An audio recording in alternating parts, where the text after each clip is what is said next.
የውስጥን ስብራት መጠገን የሚችለው እግዚአብሔር ብቻ ነው። ስለዚህ ሐና አንድ ቀን ተነሳች። የሕልቃና ማጽናናትም ልቧን ሊጠግነው አልቻለም። በቃ የእሷ ልቤ የተሰበረብኝ ሰው ነው አለች። እሷ ስትናገር በጣም ብዙ ነው የተናገረችው። ማለት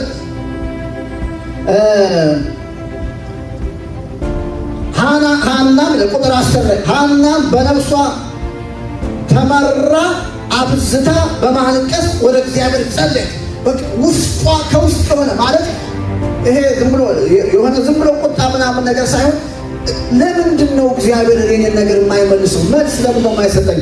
ለምንድን ነው? እና ምሬቷ ከእግዚአብሔር ጋር ነው። እግዚአብሔር ሆይ እፈልጋለሁ፣ ልጅ እፈልጋለሁ፣ ልጅ ስጠኝ።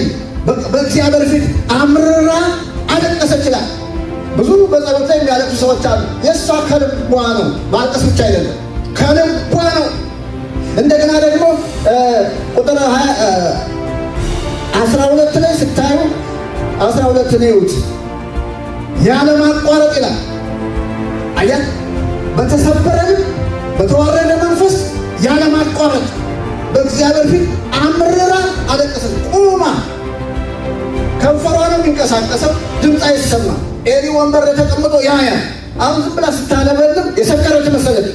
አንቺ እንዴት እስከ መቼ ነው የወይን ጠጅሽን የማታስወግድ? ስካርሽን ከአንቺ አርቄ አላት።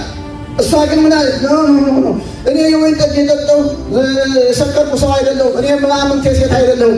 እኔ ልቧ የተሰበረባት በእግዚአብሔር ፊት ጭንቀቷን የምታፈስ በቃ ተራሰው ያልሆን እንደ ተራሰው አትጠረ ብላለች። ተራሰው አይደለሁም ግን የኔ የውስጤን ሸክሜን በርደኔን በሱ ፊት የማፈስ ሰው ነኝ፣ የምጸልይ ሰው ነኝ፣ የጸሎት ሰው ነኝ አለ። ከዛ ኤሊ ምን አለ?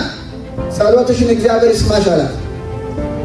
ሐናም የልቧን በእግዚአብሔር ፊት ጭንቀቷን አፍስሳ አራግፋ ከዛ ስትሄድ ሐዘንተኛ አልመሰለችም ይላል። ጸሎት ማለት ደግሞ አንዱ ይሄ ነው።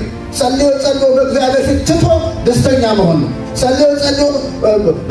ጸልዮ እንደገና ተነስተው ሲሄዱ ሐዘንተኛ መሆን ያ ትክክል አይደለም። በእግዚአብሔር ፊት አራግፎ በእግዚአብሔር ፊት ጥሎ ነገርን መሄድ ነው።